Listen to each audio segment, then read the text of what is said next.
Hola, somos los Peachy Boys y bienvenidos a otra nueva edición de tu podcast favorito de comedia, entrevistas de comedia que se llama Somos los Peachy Boys. Primo, ¿qué tal? ¿Cómo estás? Bien, primo. ¿Cómo te sientes en el día de hoy? Estoy feliz. Señoras y señores, estamos llegando a ustedes gracias a nuestros amigos de Bonin, los concesionarios Bonin del sur de Florida.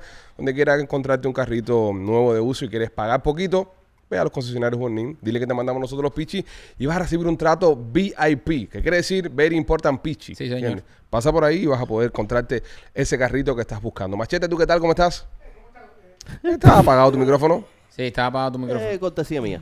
Sí. Tú sabes que yo los jueves... Machete, ¿qué tal? ¿Cómo estás? De lo más bien, gracias. Me gusta, me gusta. Sí. Oye, estamos matching hoy. Sí, sí, tú y yo estamos. López, ¿qué es lo que le pasa? Qué ¿El hermoso. micrófono este de López? Sí. Tengo que bajar Me un escucho, poquito. me escucho raro. No, te escuchas potente, te escuchas como un hombre. Sí, te potente. escuchas como un hombre por primera vez. tiene, Pero ya no. No, tiene demasiado, tiene Ese mismo demasiado filtro timbre. se lo pone en el teléfono cuando lo llama a la Tiene, mujer. no, tiene demasiado timbre. Estoy muy, it's has too much trouble. Ay, ay, ay. Ah, Tiene que subirme se el puso bajo. técnico, se puso Ahora es técnico. ingeniero, Sí, ¿eh? sí, sí. tiene que bajarme el treble un poquitico, Ya. súbeme el bajo. Ok. Porque sería también algo suena como si estuviera dentro de una lata. ya, No me gusta. mucho Ya. más fácil que no hablaras durante todo el podcast. Bueno, Nos eso también alivia lo puedo mucho. hacer. Sí, nos alivia No, Hoy mucho. me toco el sofá y me quedo dormido. Y hoy tenemos visita, y yo creo Sí. que sí, que no va a hacer mucha falta que hable. Era Es para verdad. saludarte, pero no hacía mucha falta que hable. Son cosas... Bueno, nos vemos. Igual López. te puedes ir a almorzar si quieres. López, ¿tú qué tal? ¿Cómo estás? Chicos, hoy yo me encuentro... ¿cómo te puedo decir? Excitado. Compórtate. Puedo Excitado. decir excitado Ajá. porque hoy la presencia esta que tenemos aquí es un caballo, pero no es un caballo cualquiera, es un caballo de Sancho Panza. Es un caballo de Explícate. peso, ¿no? De peso. De Sancho Panza. Sí, Sancho sí, Panza no ca- andaba ni a caballo. No, andaba no, un andaba burro. Andaba un burro. Ah, era un burro. Qué inculto Ah, eres, yo men. pensaba que era un caballo. Que- Bueno, cab- pero esta O persona sea, le es has más dicho burro. cortés. Le acabas de decir burro a nuestro invitado. Sí. Sí, yo creo O sea, que es una de las personas más Yo importantes que no hemos he tenido en este dicho- podcast. yo no y he que más dicho eso. respetamos y admiramos. No, yo no he dicho eso. Esto es más cortés que una luz de No, semáforo. López, mira, Eh, López, ¿qué? con el respeto al invitado, eres un mamón. Yo creo que deberías ya quédate tranquilo tú también. Hoy también me he quedado callado. Sí, Sí. y dejarnos a nosotros llevar las riendas de esta Perfecto. entrevista, de este que podcast. sea quien puede ofender aquí somos nosotros. Exactamente. Bueno, señoras y señores, hoy en Somos los Peachy Boys tenemos un invitado especial, una persona que hemos admirado mucho durante muchos años, una persona de que es un referente a la hora de hacer esto de comunicar y sobre todo si te gusta lo que es la radio, si te gusta hablar en un micrófono, pienso que esto es una de las personas más importantes Sí. que ha tenido el entretenimiento Pero por supuesto. en español en los Estados Unidos, no solamente a nivel Miami y sobre todo para nosotros los cubanos un gran orgullo. Somos los Peachy Boys, Javier Romero. Bienvenido. Bienvenido. Muchísimas gracias, gracias. Me encanta la fluidez que tienen ustedes y yo sabía que aquí podía esperar lo inesperado. Sí, Así que sí. aquí estoy. Sí. Créeme, ¿Qué créeme. valor el tuyo de sentarse? de Sí, sentarte no, aquí? la verdad que sí, cuando recibí la invitación lo pensé y lo pensé y dije, ¿debo ir o no debo ir? Pero bueno, aquí estoy. Yo los admiro a ustedes también porque Gracias. ustedes tienen un talento nato. Hemos compartido en la radio y se les extraña en la radio, pero sé que tienen mucho éxito a través del podcast, en el teatro y bueno, están arrasando ahí en otros medios y creo que han encontrado un nicho muy importante para lo que ustedes hacen. Gracias, Javi, gracias. Y la admiración es mutua. Siempre lo hemos dicho y siempre lo hablamos cuando se habla de términos de entretenimiento. El gran referente aquí es Javier Romero. Y también por eso queríamos traerte acá e invitarte a nuestro pequeño universo, el pichiverso este que nos movemos El nosotros. pichiverso, me gusta Porque eso. hay muchas personas que llegaron recientemente o llevan poco tiempo en el país y no conocen de la trayectoria y lo grande que ha sido Javier Romero en la comunicación española en los Estados Unidos. No solamente a nivel Miami, sino todo lo que has hecho en una carrera de, ¿qué? 40 años de carrera, Javi. 45. Mira para eso, compadre. Fíjate, curiosamente yo empecé de una manera bien sorpresiva porque yo empecé yendo a la radio por casualidad, porque mi papá, yo en mi tiempo libre, yo jugaba pelota cuando era un chamaco.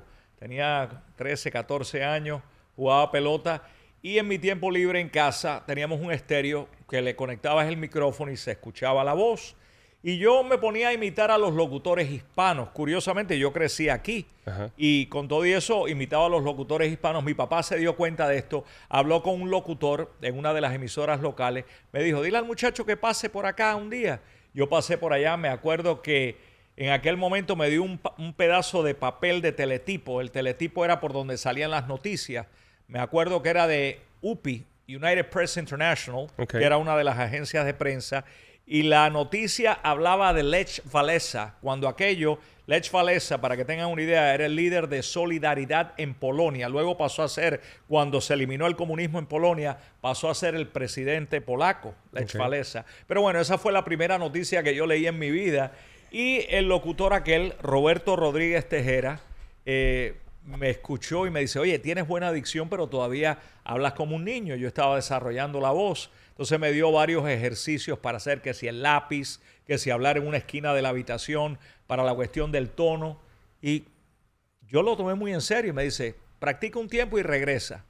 Y practiqué un par de meses, regresé luego a la radio y cuando regresé me dijo, si tú quieres, ven más a menudo por acá y me ayudas a mí. Él hacía un programa que se llamaba Éxitos 92, era a las 7, luego era Nocturno, que de hecho era un programa que había en Cuba también, Ajá. Nocturno, que era música de los 60 y 70, y hacía Juntos a las 9, también un programa de Cuba.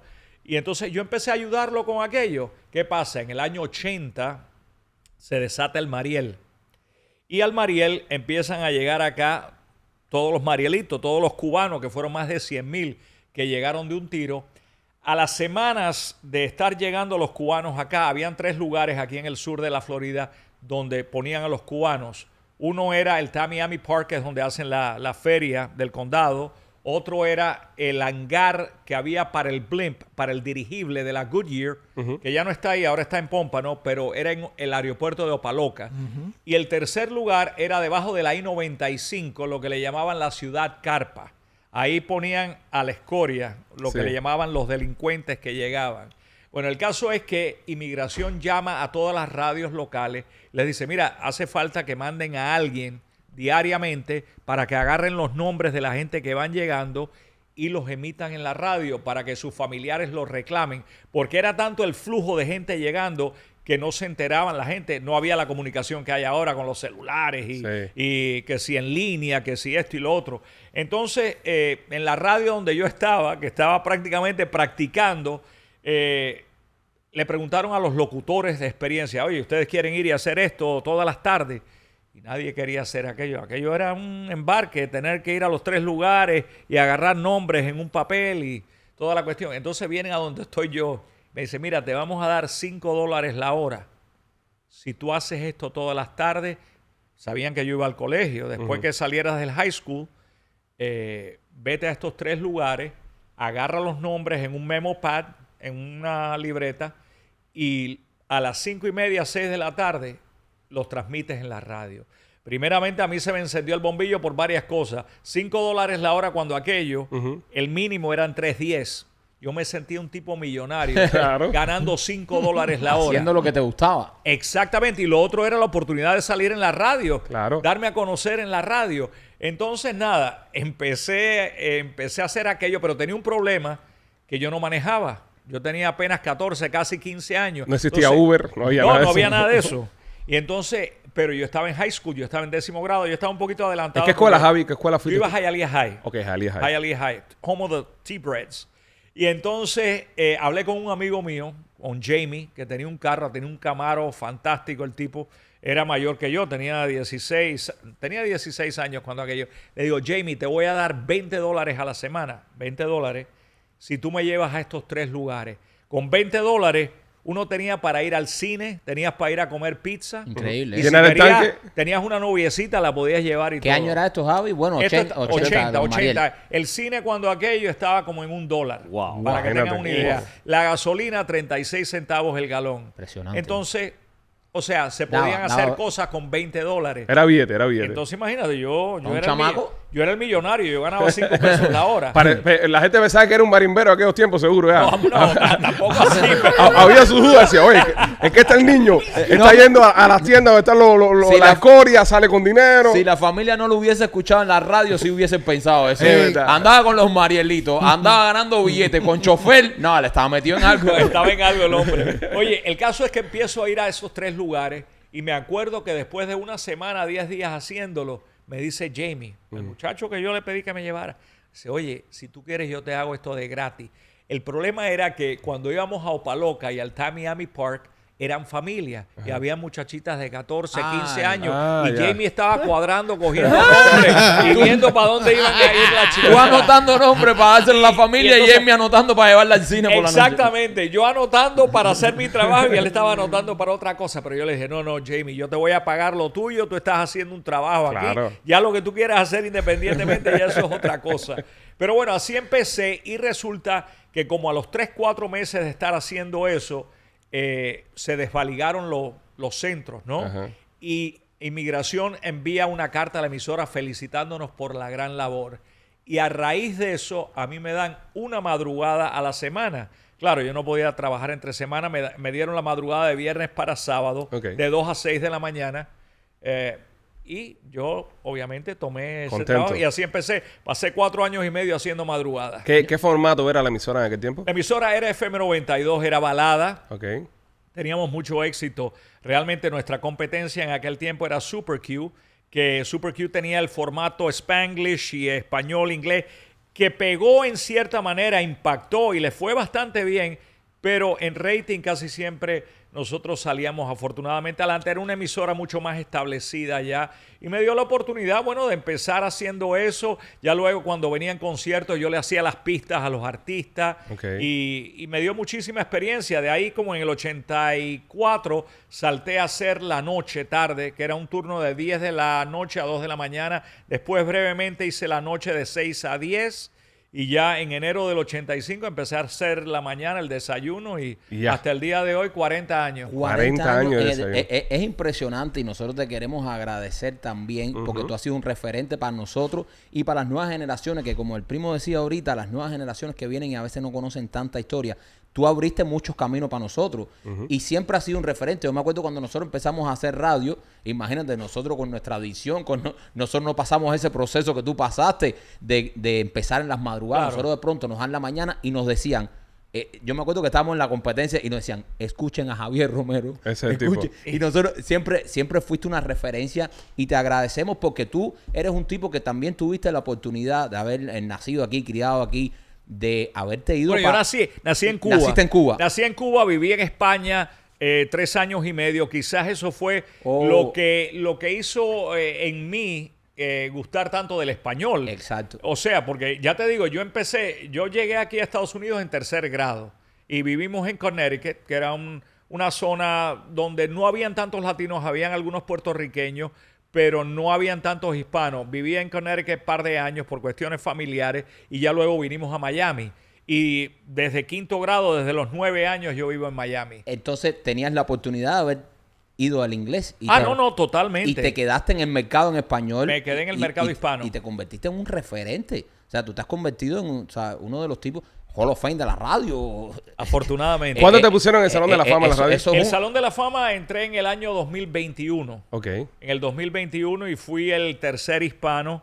Afortunadamente el primer cubano americano. Impresionante. El primero creo que fue Agrelot de Puerto Rico, Sí. que el Choliseo en San Juan lleva su nombre. Está Piolín también, que es mexicano. Ajá. Y este servidor. Y el año pasado a mí me tocó estar en el sistema de votación y voté por este señor llamado Gorrín, que no sé si lo han visto en televisión. Él y el hijo hacen unos comerciales de abogados.com. Ajá. Y él ha sido la voz de los Dodgers de Los Ángeles en español por más de 30 años. Y su hijo ahora también parece que está siguiendo el legado desde un tiempo a esta parte, igual que su papá. Y también el año pasado él entró al Salón de la Fama Wow. de la radio. Tuviste un periodo bastante largo también de tu carrera en la televisión, cuando trabajaste en Sábado Gigante.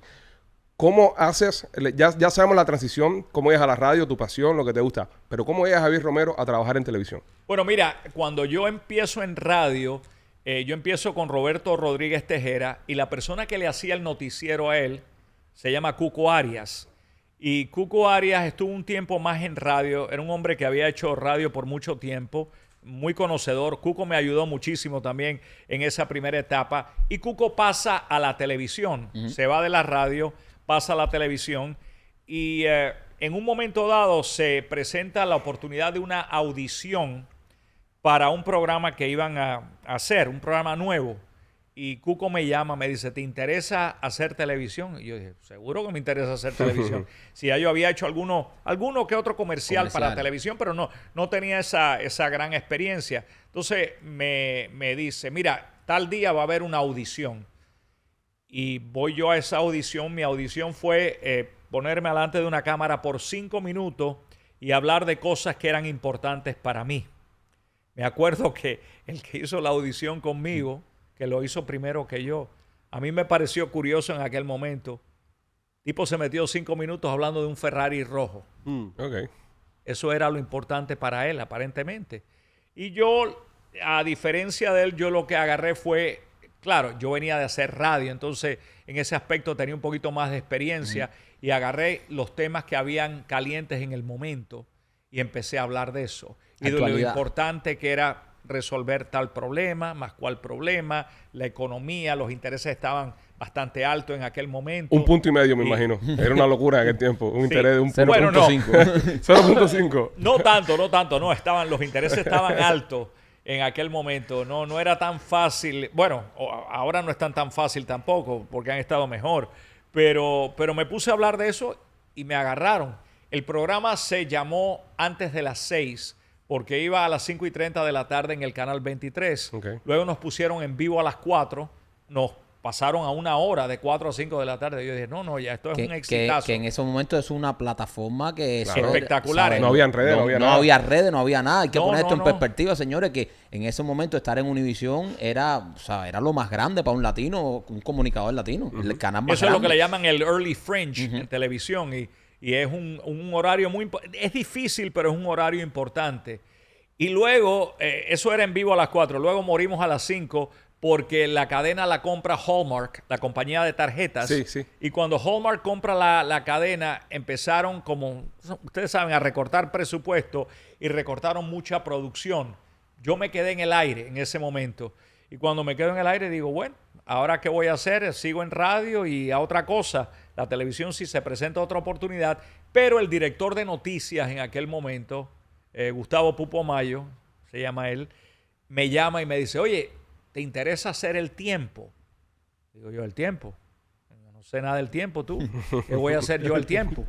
Y entonces le digo, me dice, no, tranquilo, esto es fácil. Esto es decirle al público si va a haber frío, calor, si llueve o no llueve. Yo dije, bueno, ¿te lo dice? Vamos a intentarlo. Empiezo a hacer El Tiempo muy básico, porque obviamente no habían las computadoras y estos mapas que se mueven, la tecnología que hay hoy en día. Es más, nosotros teníamos que pintar los mapas en lo que era como una computadora, un still store que le llamaban, que tú lo pintabas con un lapicito electrónico. Ajá. Y entonces se mantenía la imagen ahí. O sea, pintaba el frente frío, el frente cálido y así empiezo a hacer El Tiempo. Y para buena suerte, en la Universidad de Miami, donde yo había estado, viene la Universidad de Missouri a hacer un pequeño curso, digamos, de 120 horas de meteorología. Y yo digo, yo voy a agarrar esto. Voy para allá. Voy. Y agarré el cursito aquel y aprendí bastante de meteorología y me vino como anillo al dedo porque después tuve que cubrir huracanes para la cadena y me mandaban al Centro Nacional de Huracanes con unos meteorólogos que eran eran unos monstruos que hablaban con palabras técnicas de eso. Exactamente. Y me imagino que si no hubiese pasado ese curso todo el mundo, ¿qué carajo está diciendo esto? Exactamente. Y bueno, nada, hice El Tiempo por 4 años y medio, pero yo siempre El Tiempo... Perdón, ¿te tocó cubrir a Andrew como meteorólogo del tiempo? No llegué a Andrew. Okay. Pero llegaremos ahí. Me tocó Gilbert, Hugo. Ahora no recuerdo todos los nombres. Pero bueno, el caso es que yo empiezo a hacer El Tiempo, pero yo lo hacía de un punto de vista de entretenimiento. ¿Pero por qué lo hacía de entretenimiento? Porque yo tenía que hacer las 6 y las 11. Uh-huh. Y al otro día me tenía que levantar a las 6 de la mañana. Bueno, mucho antes, porque empezábamos a las 6.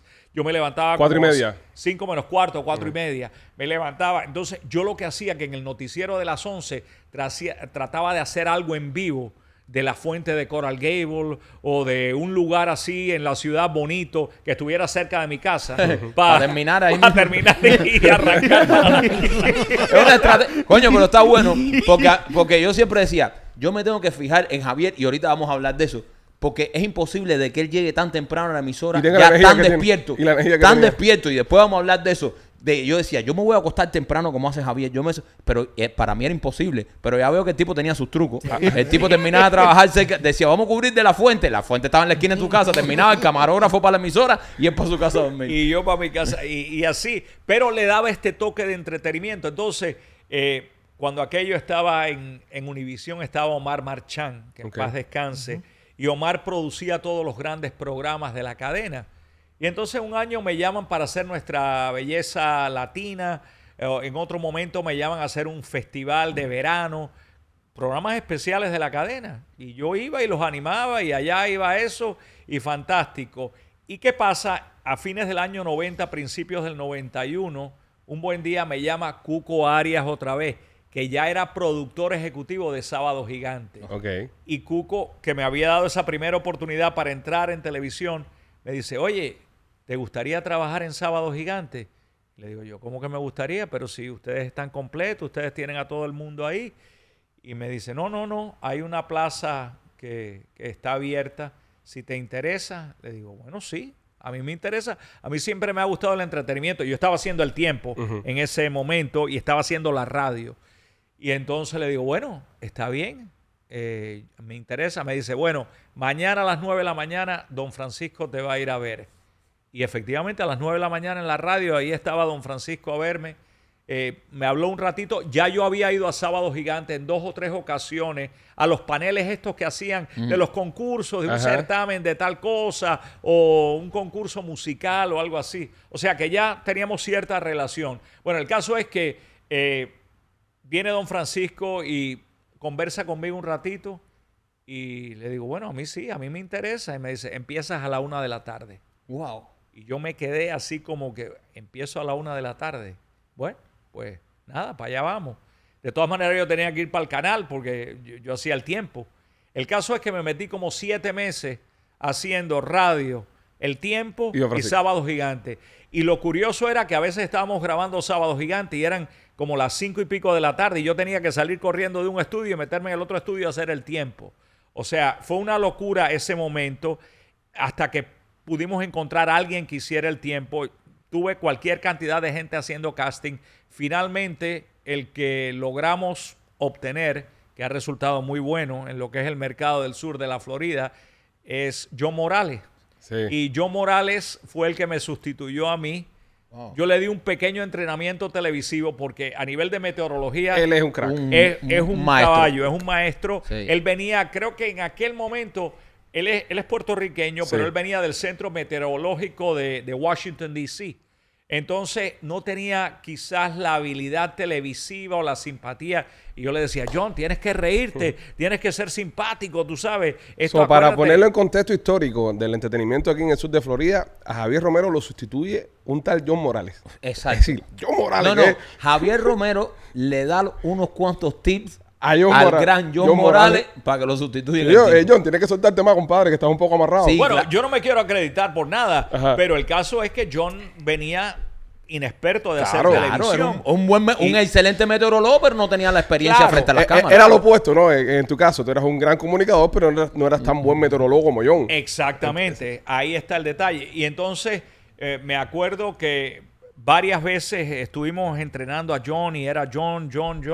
Y finalmente le digo yo a nuestra directora de noticias, que era Alina Falcón Torres, que luego pasó a ser presidenta de la cadena, luego se fue a Telemundo, ha tenido una gran carrera Alina también en los medios. Le digo a Alina, yo no puedo más, ya me voy a quemar yo. Es más, en ese tiempo tuve que ir a ver una foniatra y todo, porque me estaba quedando ronco de tanto trabajo. Y que bueno, que en cierta manera es un buen problema, ¿no? Sí. Tener mucho trabajo. ¿Qué edad tenías cuando aquello, Javi? En aquel momento del principio de Sábado y el final del tiempo, 26 años, 25. ¿Ya eras padre en ese tiempo? No, todavía no. Porque afortunadamente cuando ya los muchachos se complica. Ya ahí se complica más la cosa. Sí. Mi hijo mayor nació cuando yo tenía 29 años. Ok. Ahí estaba un poquito más asentado ya. Sí. Y entonces nada, ahí empecé a hacer Sábado Gigante ya netamente y la radio, que seguía siendo una tendencia bastante difícil, ¿no? Porque eran muchas horas. Sábado Gigante, las grabaciones eran 12 horas, 13 horas, o sea, era muy fuerte. De hecho, don Francisco siempre tenía un vacilón cuando nos agarraba a las 12 de la noche o 1 de la mañana grabando, decía, señores, afuera hay un autobús esperando. Todos los que se quieran ir para la radio con Javier se pueden subir al autobús. Así que... Llegas a Sábado Gigante y te conviertes en una gran figura de Sábado Gigante. Sí. ¿Sabes? Afortunadamente, un programa legendario. Y ahí te vas ya lo que es mundial, porque yo me acuerdo que nosotros estábamos en Cuba y veíamos Sábado Gigante cuando lo podían filtrar y todo eso, y ya te conocíamos. Ahí ya sales de lo que es el local de Miami y te vuelves ya nacional. Sí, no, internacional, porque o sea, sábado llegaba a México y llegaba a toda Latinoamérica. De hecho, en un momento dado, a través del sistema de México de Galavisión, lo ponían en España también.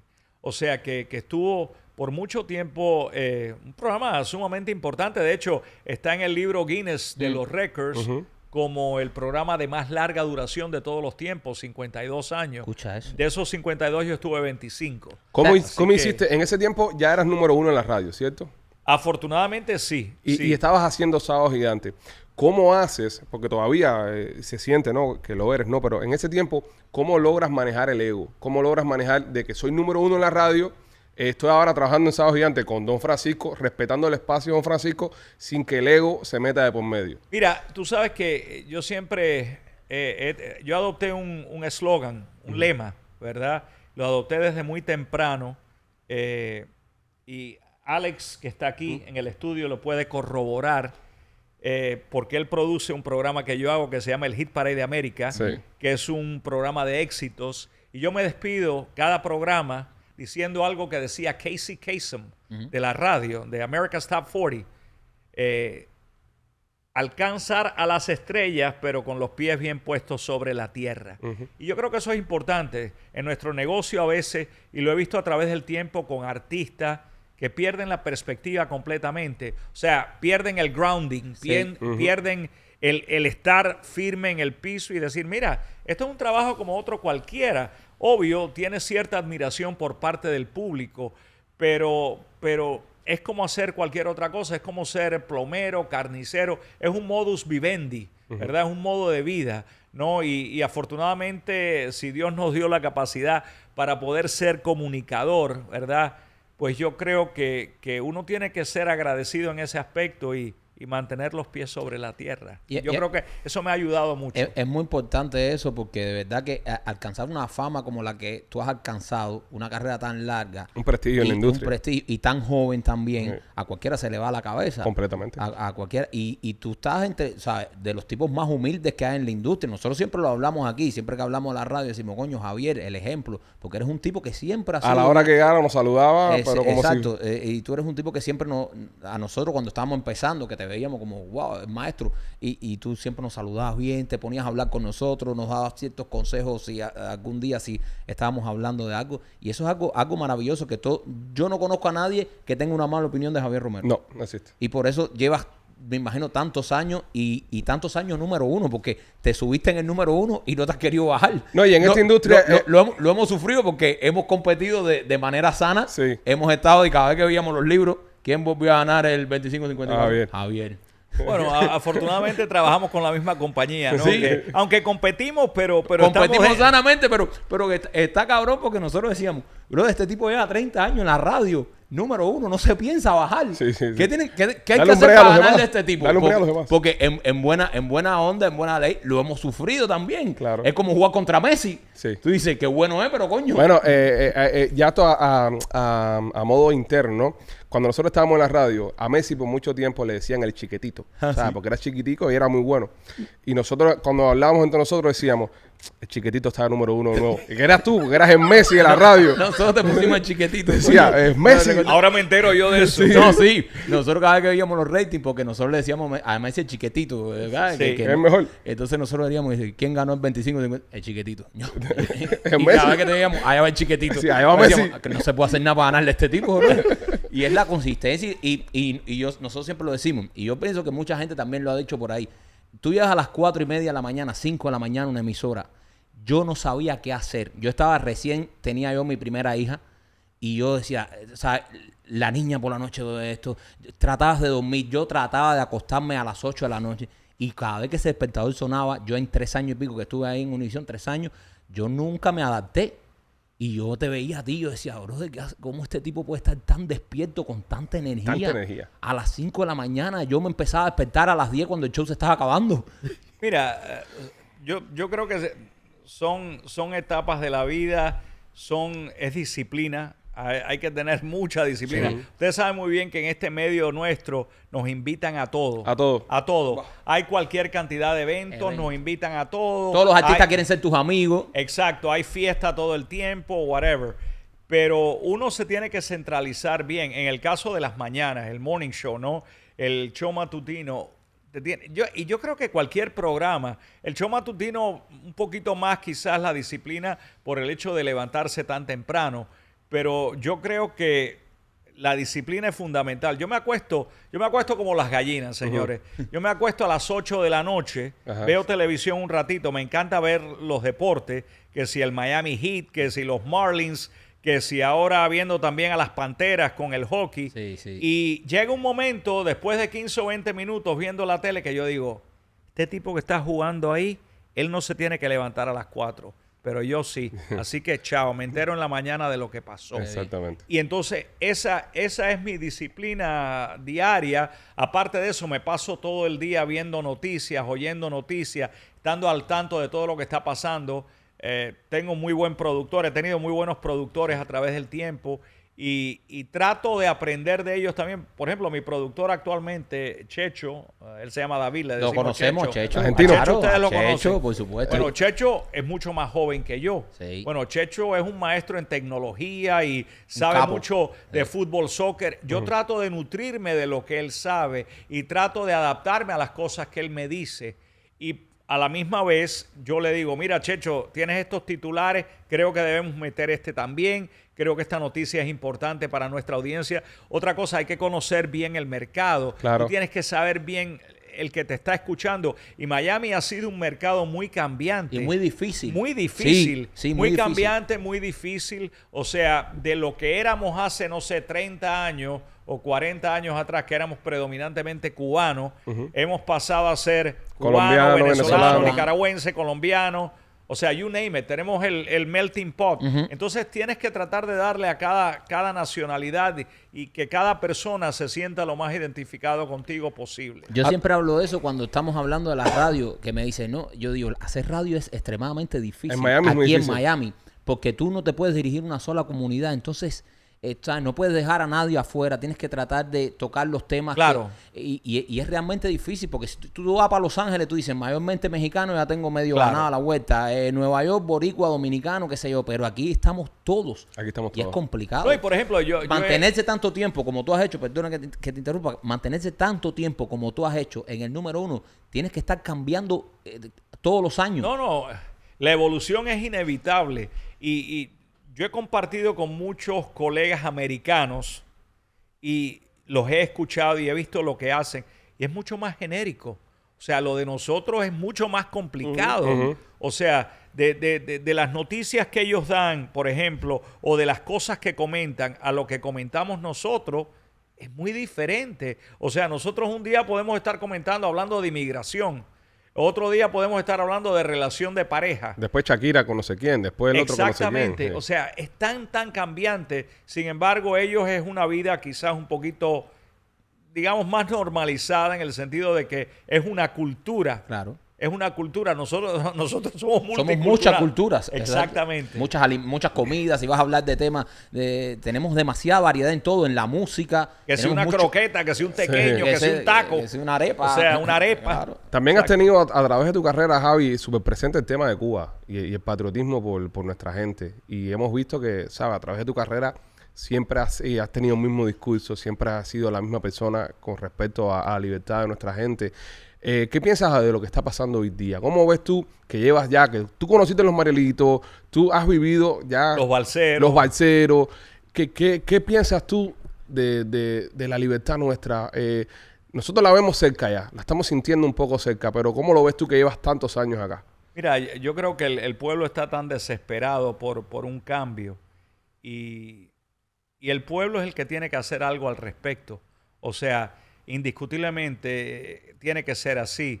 Y desafortunadamente el gobierno tiene a los militares y cuando tienes a los militares tienes más de la batalla ganada y más en un pueblo como Cuba que los mantienen, aunque ahora con el internet y el acceso a más información están más abiertos a todo. Quizás hace 20 años atrás estábamos mucho más cerrados. Yo creo que esta apertura de información también les ha abierto la mente un poco más a lo que hay afuera, a lo que hay fuera de los límites de la isla. Y eso quizás cause un cambio pronto. Y yo creo que es lo que anhelamos todos. Sí. Yo nunca he regresado a Cuba desde que salí, ni pienso regresar mientras que esté ese gobierno. No estoy de acuerdo con él, nunca lo he estado. Creo que todos los que estamos del lado de acá hemos sufrido muchísimo, ¿verdad? Y solamente aquellos que han sufrido algo similar lo entienden. Porque, o sea, yo se lo he tratado de inculcar a mis hijos. Mi hijo menor actualmente se encuentra en Suiza y se fue, bueno, fue para España primero y luego para Suiza por trabajo. Y me manda una foto el otro día de una aerolínea de España que tenía en la parte atrás del asiento así una publicidad de visita a La Habana. Ah, mira. Y entonces, y visita a Cuba. Y obviamente, y yo cuando he ido a Europa, que lo he visto en diversos países, por un lado reconozco lo siguiente: súper barato ir a Cuba. Por 600, 700 euros te pasas una semana en un hotel. No sé cómo será ese hotel y cómo serán las comodidades o la comida. Mucho mejor que la que los pobres cubanos que viven allí tienen. Claro. Pero indiscutiblemente para el que no ha sufrido lo que es el comunismo y lo que es el yugo ese de la isla, no lo sienten. Entonces ven a Cuba como una isla paradisiaca, con una playa hermosa y unas vacaciones que me van a costar muy baratas. poco, muy baratas. Entonces es muy difícil hacerle entender al que no sabe eso. Y yo creo que tenemos que ser nosotros mismos los que en algún momento liberemos la isla. ¿Te gustaría en un día, tú imaginas, hacer radio en Cuba? Ah, no, totalmente. En La Habana, tener totalmente una emisora ahí en La Habana y poder hablarle a los cubanos en libertad. Sería bonito. Eso sería hermoso. Ya te digo, yo tengo muy pocos referentes de Cuba. Yo salí de 4 años de Cuba y no recuerdo mucho. Afortunadamente un compañero nuestro, un colega, Tony de Andrade, estuvo en Cuba hace como 2 o 3 años atrás, cuando estaba, no sé si fue en una cuestión del béisbol o él fue a hacer una nota allá y fue expresamente a Santa Clara, donde yo nací, a la casa donde yo nací, les tocó a la puerta y todo, y habló con la gente del barrio y luego trajo el reportaje y lo pasamos acá. Y fue una manera para mí increíblemente emocionante ver donde yo nací.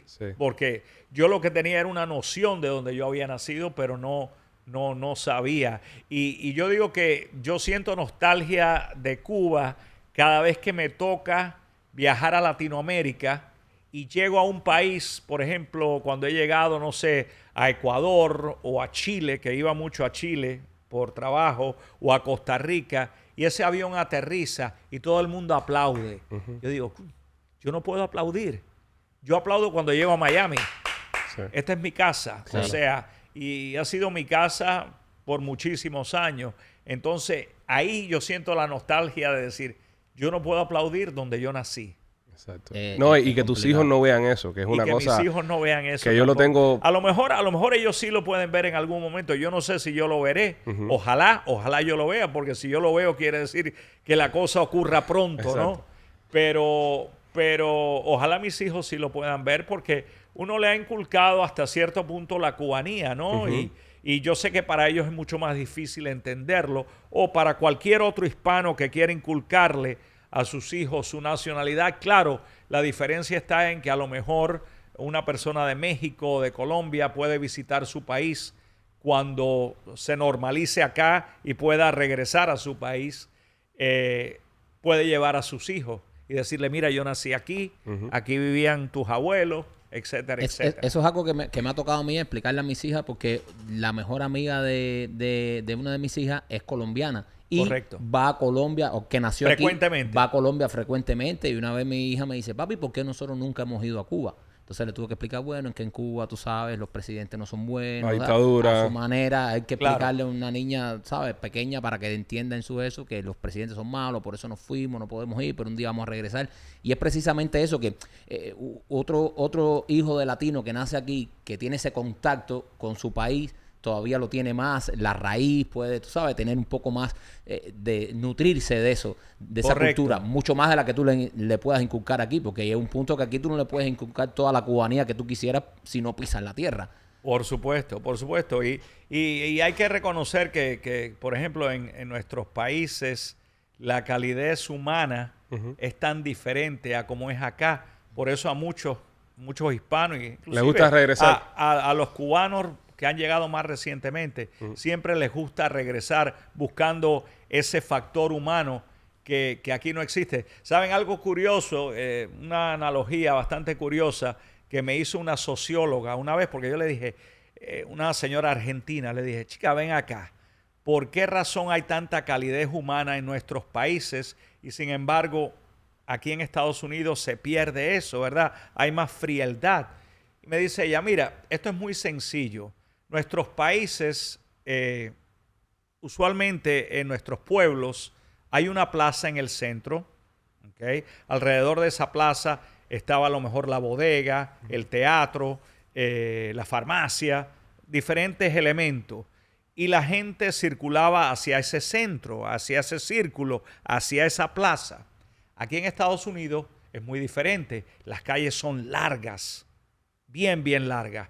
Y hay mucha distancia.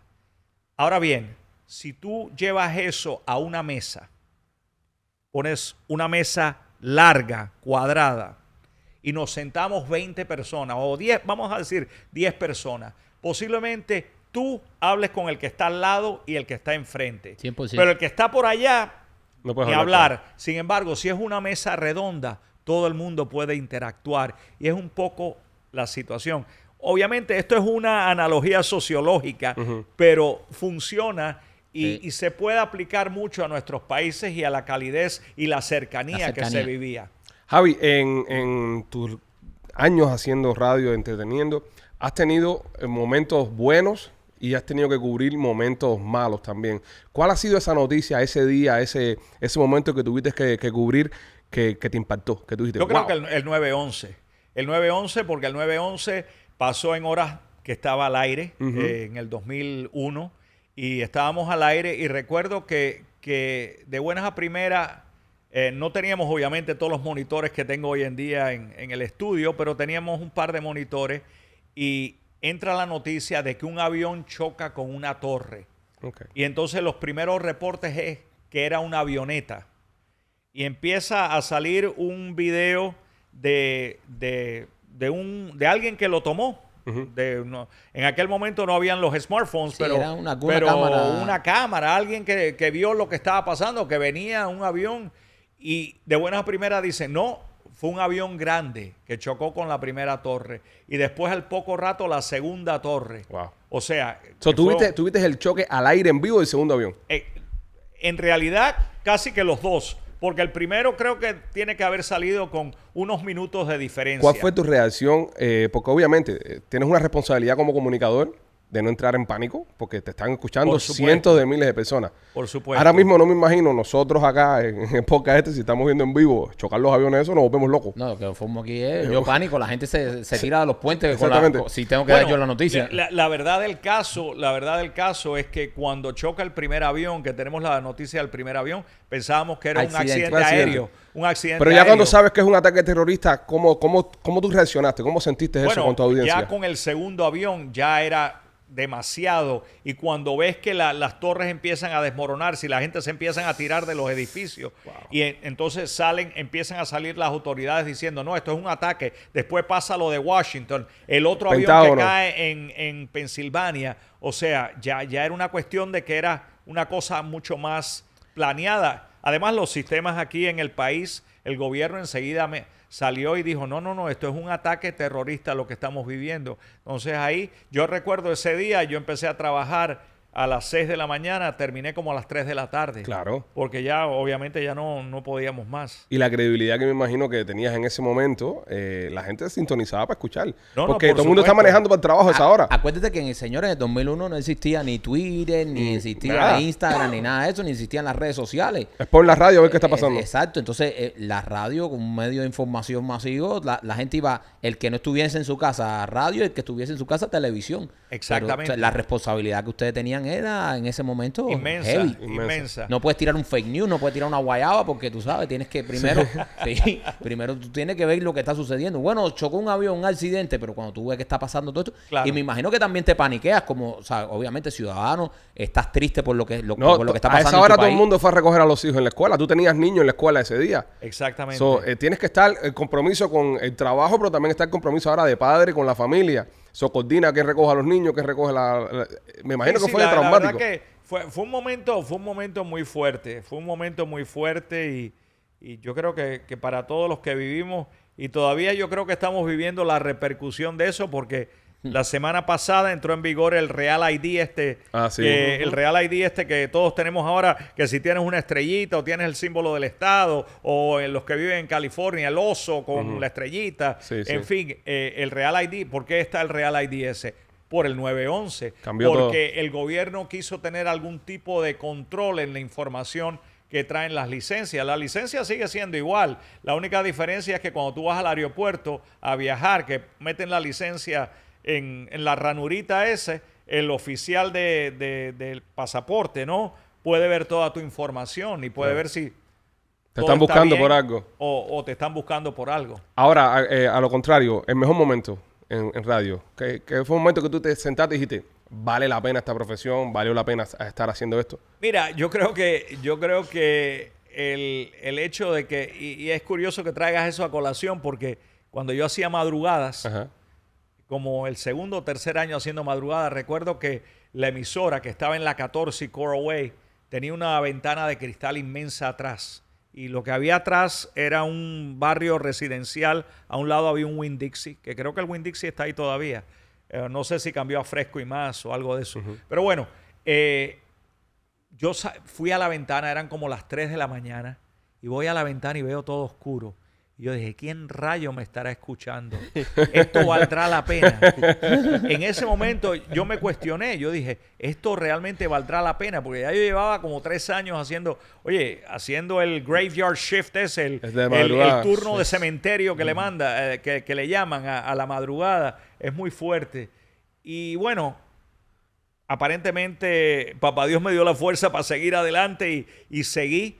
Y creo que eso me llevó al momento más alegre, todo lo contrario, cuando me enteré que entré al Salón de la Fama de la radio. Wow. Eso para mí fue como la cima, porque creo que es un poco Un reward, es como un premio a la carrera. premio a la, Hacer las cosas bien y al sacrificio. al sacrificio de tantos años. Es Exactamente. que es, ¿Te dieron anillo, alguna chaqueta o algo como en golf? No, ¿No te dieron no. una chaqueta verde, algo así? Salón de la fama. Nada, me dieron una placa, bueno, no, me dieron un trofeo y el museo está en Chicago y hay una foto allí y me dijeron que iba a ser el primero que iba a tener el escrito en español y en inglés. Ok. Así que eso está bonito. Bueno, si alguien Es nos un está orgullo escuchando, de si Chicago. alguien nos escucha en Chicago, vayan al museo. ¿Cómo se llama el museo? Se llama el Broadcast Museum. Creo que ahora está cerrado, no sé si es porque lo están remodelando o algo, pero se llama el Broadcast Museum, el museo de transmisión, y hay cosas de televisión, y es increíble la gente que está en el Salón de la Fama de la radio. O sea, yo me puse a ver porque hay que darse cuenta que la radio fue un predecesor a la televisión. Entonces, tú ves que hay una placa y una foto de Ronald Reagan.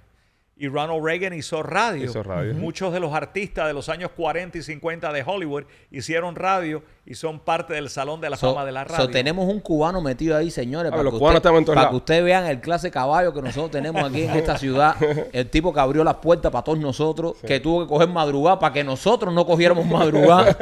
Gracias a este hombre que abrió la puerta, hay un cubanito ahí. Y está en el Salón de la Fama de la radio de los Estados Unidos. Ustedes saben lo que significa eso. Sí, es grande, Eso, es grande. eso es algo muy grande. Javi, tantos años haciendo radio, haciendo los shows. ¿Tienes algún artista así grande que se hizo amigo tuyo en lo personal?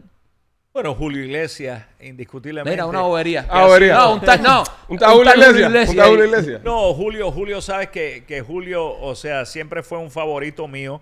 Obviamente yo crecí con la música de él y luego en la radio tuve la oportunidad de tocar su música y con el tiempo tuve la oportunidad de conocerlo, de entrevistarlo en diversas ocasiones y estar en su casa en Punta Cana. Ya hoy por hoy está poco retirado, pero ha dejado un legado impresionante. O sea, No, man, grande. en un momento dado, para que tengan una idea, y yo sé que hay muchos que lo han seguido, hay otros que no, pero en un momento dado, en el mundo se escuchaba una canción de Julio cada 30 segundos. Wow. O sea, eso hay que decirle wow. Y fue el primer artista hispano en recibir un disco de diamante por vender más de 300 millones de discos. Javi, ¿alguna anécdota que nos puedas hacer de Julio? Algo que nos puedas contar de Julio ahí. Algo para que la gente... Julio es un tipo muy... Dicen que es un jodedor, Javi. Sí, tremendo.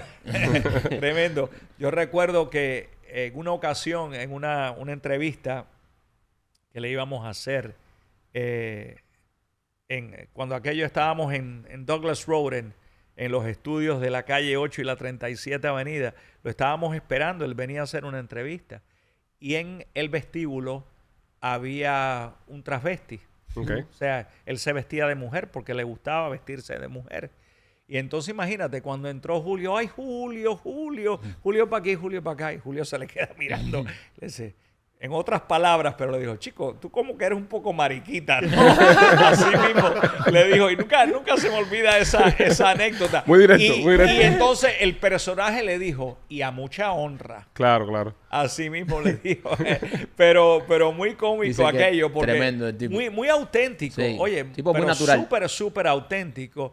En otra entrevista le dije, bueno, Julio, ¿qué tú piensas de tu hijo?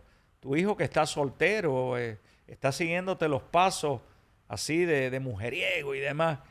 Y se me queda mirando y me dice, mira, mi hijo canta mejor que yo, pero yo soy más mujeriego que su hijo. O sea, el hombre siempre tenía una respuesta. Un comeback para todo. Una respuesta interesante. Y otra pregunta que le hice, porque me llamó la atención, le dije, ¿te arrepientes de algo? O sea, de algo en tu vida. Le digo, me dice, mira, yo no me arrepiento de absolutamente nada, porque si yo no fuera quien yo soy, mi ex mujer no fuera quien es, mis hijos no fueran quienes son. Es verdad. Así que, ¿de qué me voy a arrepentir? ¿Que he cometido errores? He cometido muchos errores. Todos cometemos errores. Ustedes cometen errores, yo cometo errores, todos cometemos errores, somos humanos, ¿verdad? Es parte de la humanidad.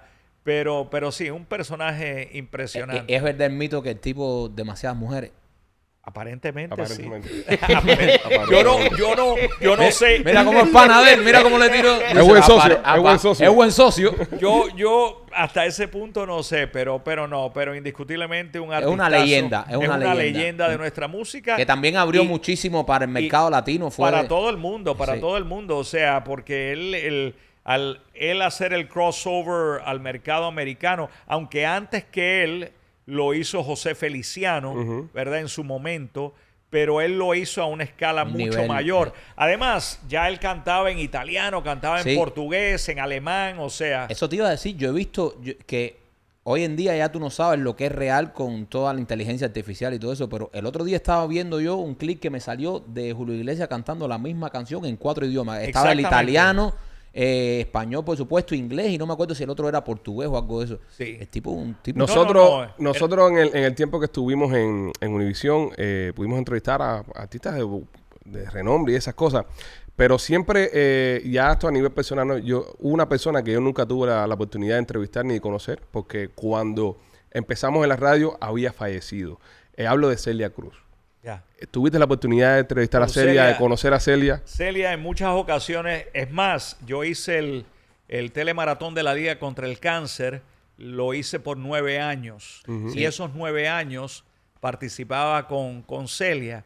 Y Celia era lo más natural, lo más humilde, lo más auténtica que ustedes se puedan imaginar. Yo recuerdo muchas anécdotas con ella. uno cuando ella llegaba, imagínate, la guarachera de Cuba y del mundo, enseguida, Celia es para aquí, Celia es para allá. Y ella decía, mi negro, haz lo que tú quieras. Y entonces, Celia, ¿cómo te presento? ¿Qué vas a cantar? No, preséntame como tú quieras. Lo que te salga va a estar bien. Recuerdo una vez estábamos haciendo el telemaratón y estaba William Sánchez con la orquesta acompañando y yo estaba animando el telemaratón.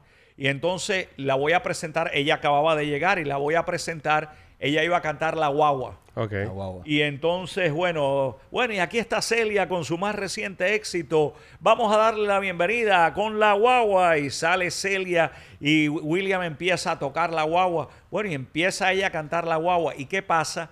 Que al final de la canción hay una última estrofa y a William se le olvida. Y de buena primera ella para y dice, pero mi negro, me dejaste en la parada anterior. o sea ella tenía cosas muy singulares. Era muy rápida, Era muy creativa. rápida, Sí. muy creativa. Y de la misma manera te puedo decir que uno la citaba para una entrevista a las 9 de la mañana y te llegaba a las 8:15. Impresionante, Y entonces, brother.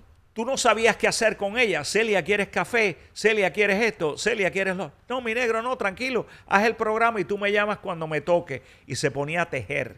Sí. Yo compartí un vuelo de Newark a Miami con ella y con Pedro. Estaba sentado, me acuerdo que me tocó Pedro al lado y ella estaba enfrente. Y le digo, Celia, ¿tú quieres sentarte aquí al lado de Pedro? Me dice, no, mi negro, no, quédate tú ahí conversando con él, que yo voy a seguir tejiendo.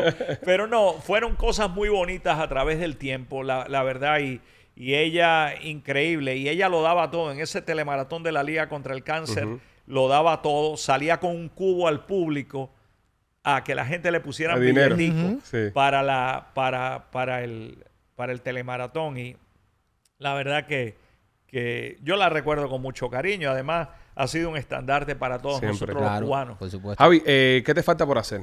Ya a modo de resumen, porque hiciste radio, hiciste televisión, cine, ¿no has hecho cine nunca? Cine no he hecho, pero sabes que es curioso que me digas eso porque una cosa que siempre me ha gustado y me hubiese gustado hacer o quizás me gustaría hacer es quizás la voz para alguna película, para algún muñequito. Ah, un voiceover. Sí, Sí, la voz, voice acting, hacer voice el acting, personaje. Hacer el personaje. Un doblaje. Una voz, un doblaje para alguna película, para algún muñequito. Eso sería lindo. Reconozco que obviamente en Miami no hay esas oportunidades como si uno estuviera en Los Ángeles. Claro. Que ya ahí uno puede ir a audiciones y demás. Pero es algo que me gustaría. Pero la voz, sí, pero mira, eso es muy bueno. Sí, es verdad. Y con tu voz, hay unos estudios muy buenos en Los Ángeles que Angélica Vale, todas estas personas, Derbez, trabajan en esos estudios y ahí es donde hacen todos los voiceovers en español de las películas estas como Coco, etcétera, etcétera. Si yo fuera tú, yo llego a esos estudios, toco la puerta y tiro el premio ahí de Hall of Fame de la radio. Pa, voy a hacer un personaje. Deme uno. No pidas permiso. Cuando tú eres un Hall of Fame de la radio, ¿quién va? O sea, ¿quién te va a hacer a ti una audición? audición. Sí, ¿verdad? O sea, tú vas a decir, ¿qué tú vas a hacer la audición? Tú, pa. Ponme ahí. Eres Hall of Fame de la radio. Tú Pero mira, yo estoy seguro que tú haces una llamada y tienes un personaje. Sí, también. Pero ¿sabes qué? Que quizás yo sea un poco más penoso para eso. Es que tú eres muy humilde, Javi. Sí. Tú eres un Sí. tipo muy o sea, si nosotros hubiésemos hecho la mitad de las cosas que has hecho tú, no hay quien nos aguantara. No es que no. Yo soy Hall of Fame de la radio y yo llego a los lugares y me paro afuera de un restaurante y digo, voy a entrar, aplauso que soy Hall of Fame de la radio. Y salgo afuera. O sea, Nosotros tenemos un día en Hialeah, son los más grandes que hay. Exacto, y nosotros nos creemos que somos los príncipes de Hialeah y tenemos un 23 de febrero. No, la verdad que no, yo en ese aspecto yo soy bien low key. Tú sabes que recuerdo una vez que estaba en Los Ángeles, que fui a hacer algo, fui a trabajar o a hacer algo y me dicen, ahora estoy tratando de acordarme el nombre del restaurante, pero no me acuerdo, pero es el restaurante insignia de un chef que se llama Wolfgang Puck. Ok. Es muy reconocido Wolfgang Puck. El restaurante está en Beverly Hills, está como a una cuadra o 2 cuadras de Rodeo No Drive. son la carreta de esas cosas, Y- Javi. No, pero me dijeron, vete allí porque ahí ves cantidad de personalidades. Es un lugar to see and be seen. O Ajá. sea, para ver y que te vean, ¿no? Exacto. Y yo dije, bueno, yo estaba en Los Ángeles, no tenía nada que hacer y hago así y reservo. Le digo, no, una reservación para las 7 de la noche. Llego allí. Cuando llego había una americanita, muy rubia ella, muy bonita y demás, de hostess. Y entonces le digo yo, mi nombre es Romero y yo tengo una reservación para las 7. Dice, vaya para allí, para aquella esquina. O sea, como así, menospreciando, ¿no? Le dije, bueno, y hago así, voy para la esquina. Era la esquina como del bar. El bar daba una vueltecita allí. Me ve el bartender mexicano. Me dice, señor Romero, ¿qué hace usted ahí en esa esquina? Yo, no, la señorita me dijo que me parara aquí hasta que estuviera y ya había pasado la hora de mi reservación y todo, pero yo estaba ahí esperando. Me dice, no, espérese un momentito. Y entonces va y me sienta en el medio del restaurante en tremenda mesa que me dio el hombre. Y empiezan a salir gente de la cocina y pasaban por allí por la mesa y yo me tomaba foto con la... Y ella cada vez que pasaba con el menú me miraba así como diciendo, ¿y este tipo quién será? ¿Quién será? O a lo mejor pensando decir, ¿qué pata habré metido? Sí, Que claro. ¿A quién mandé yo para allá? O sea, qué ignorancia. Pero para que tú veas cómo son las cosas, yo en ese aspecto no...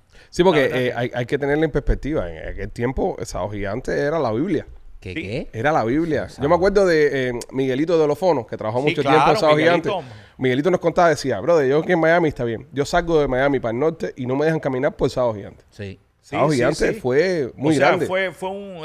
o sea, Miami obviamente las personas aquí lo ven a uno y demás, y uno es parte de la comunidad y chévere.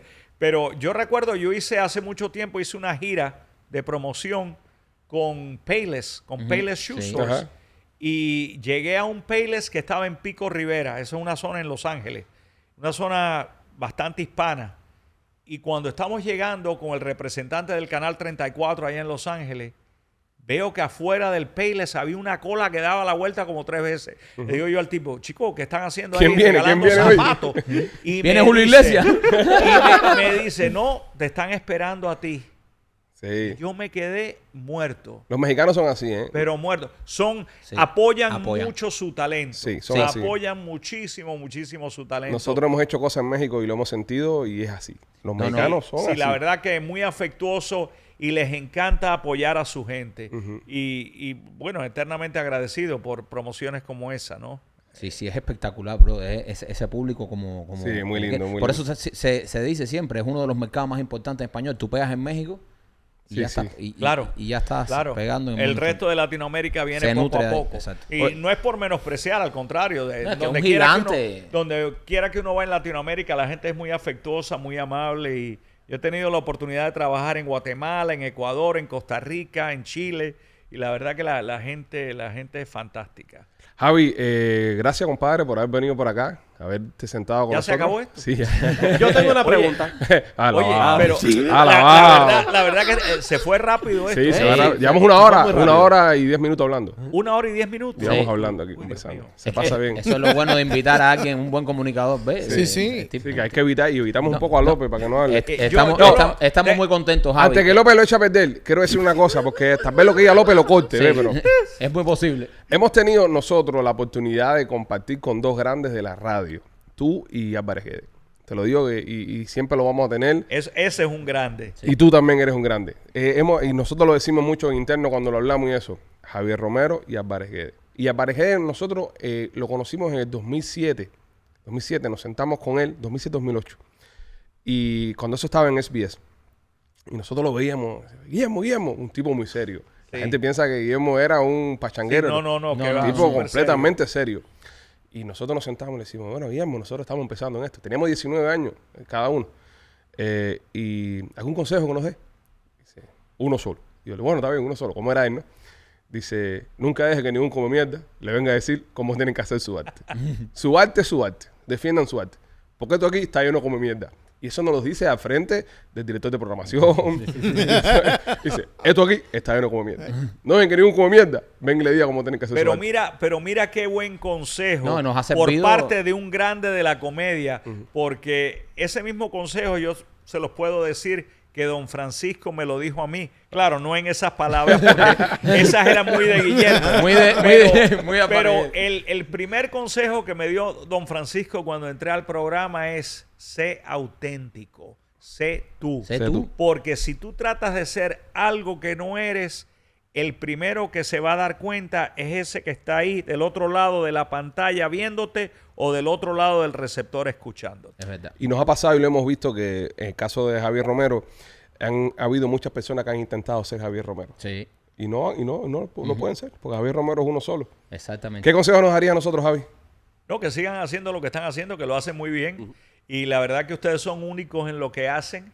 Y como les dije al principio, tienen un nicho muy importante en lo que es el mercado. Ustedes lo hacen muy bien, hacen reír, que eso hace mucha falta en el mundo turbulento que estamos viviendo. Y es una cosa que es sumamente difícil hacer, el hacer reír. Y cuando tú tratas de pujar algo, no sale. Y a ustedes les sale muy auténtico. Gracias. Hermano, gracias. Muy felices, bro, de tenerte aquí. Tú sabes que eres un orgullo para nosotros. Y qué bueno que si hay algunos jóvenes viéndote que no te habían visto aquí, que sepan quién es Javier Romero, todo lo que has hecho por nuestra comunidad, por nuestra raza. Y de verdad que para nosotros ha sido tremendo show. Muy, muy lindo tenerte aquí. Te admiramos y te respetamos Muchísimas muchísimo. gracias. Una pausita. ¿Qué quería? A eso vamos, ya, que lo joda ya. Ya, López, Mira, dale. Es espérate, tuyo, todo tuyo. después de hablarle toda esta bobería Ya esto se jodió. a estos dos animales, la pregunta real, la pregunta que ellos se han pasado todo este show que no lo han querido hacer, ¿cuál es la edad de Don Francisco? ¿Te das cuenta por qué no podemos dejar hablar? ¿De verdad que quieren saber? No nos importa, eso es él. Nosotros nos importa eso. Sí, pero podemos hacer una apuestica aquí. No. Yo voy 85.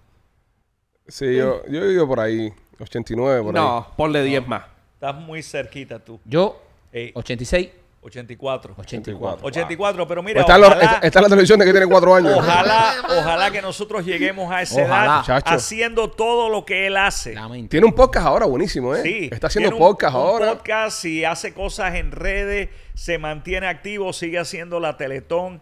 La verdad que es una persona pero tan admirable. Yo siempre lo catalogo como la universidad de la televisión. Sí, Total. sí. No, Total. y no De se verdad llega que tan sí. lejos No, como no. yo, don Francisco, No, ¿sabes? no, haciendo y- las cosas mal. Es un crack. Duro. Javi, gracias, compadre. de verdad. Gracias a ustedes. Gracias por venir acá. La pasaste bien. La pasé espectacular. Se me fue súper rápido. Cuando el tiempo pasa rápido es que uno la está pasando Así bien. mismo, tico, Así mismo. Señoras y señores, nada, ha sido un programa especial, muy especial. Es este tipo de show donde lo decimos de vez en cuando, nosotros lo hacemos para nosotros. Sí. ¿Entiendes? Esperamos que ustedes se hayan divertido tanto como nos divertimos nosotros. Y nada, los queremos mucho y nos vemos en otra transmisión de Somos los Pichi Boys. Cuídense.